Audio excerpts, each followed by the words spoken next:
As we saw in our first World Cup tactical video, while football developed a lot between 1930 and 1950, it was still largely unrecognisable from the game we see today. Between 1954 and 1966, however, the game changed and morphed into a more familiar form with the development of the back four. The most innovative team of the era's beginning was Hungary's Magical Magyars, who, along with Holland's team of 1974, was one of the two great sides to have fallen at the final hurdle in their pursuit of football's biggest prize.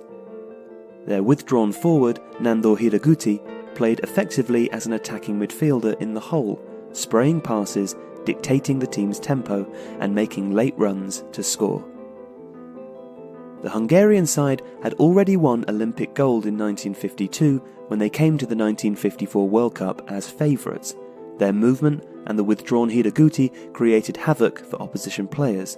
In centre-forward Ferenc Puskás, they also possessed one of the game's greatest ever players.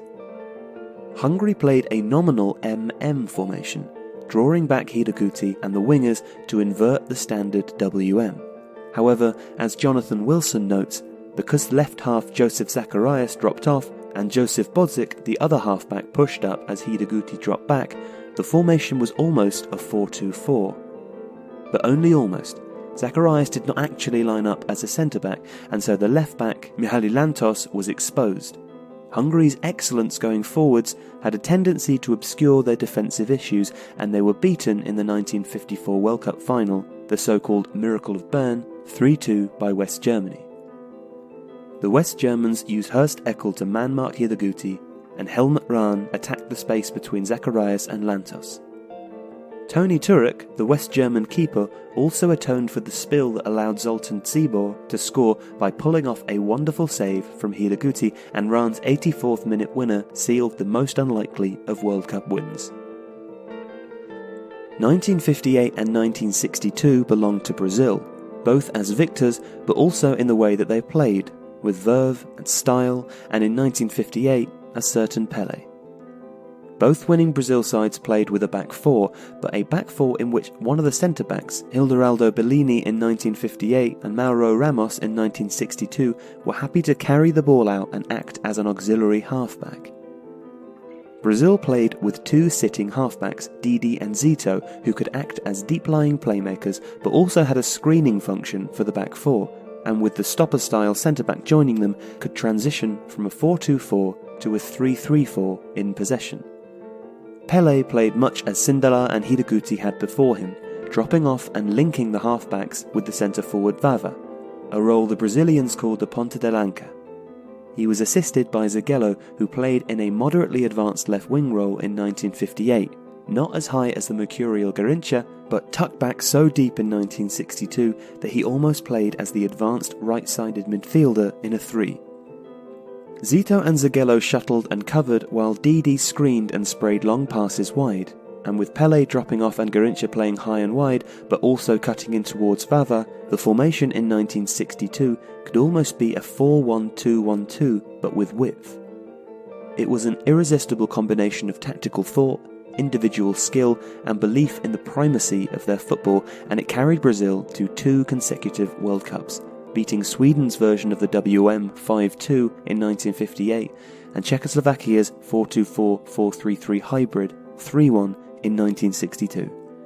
Crucially, Brazil had recognised that a solid defensive setup with 4 or 5 defensively minded players could allow the flair players such as Pelé and Garrincha to function.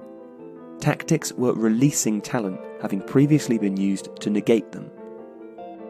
1966 saw England win their sole World Cup to date, and quite possibly ever. Playing on home soil, Sir Alf Ramsey's side lined up in a sort of 4-1-3-2, with Nobby Stiles less a halfback and more the first real holding midfielder or anchorman in the modern game.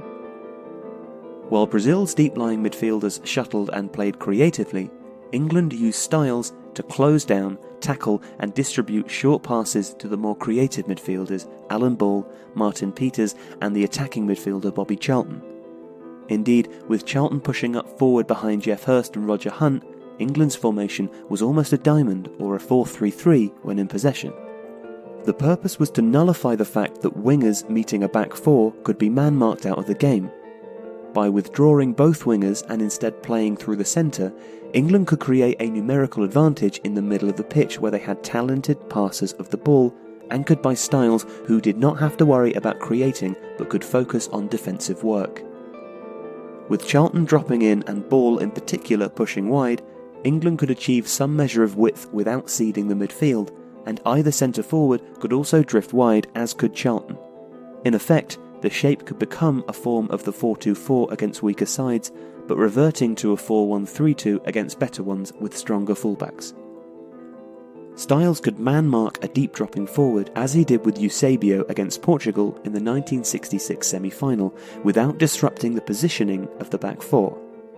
England were physical, direct, and played long where possible. It wasn't pretty, but it was enough to beat West Germany 4-2 and secure the Jules Rimet Cup for the hosts. In some ways, the period can be seen as a sandwich. The style and swagger of Brazil in 1958 and 1962, bookended by the pragmatism of West Germany in 54 and England in 66. The common currency was tactics, but as Alf Ramsey said, "I'm employed to win football matches, that's all."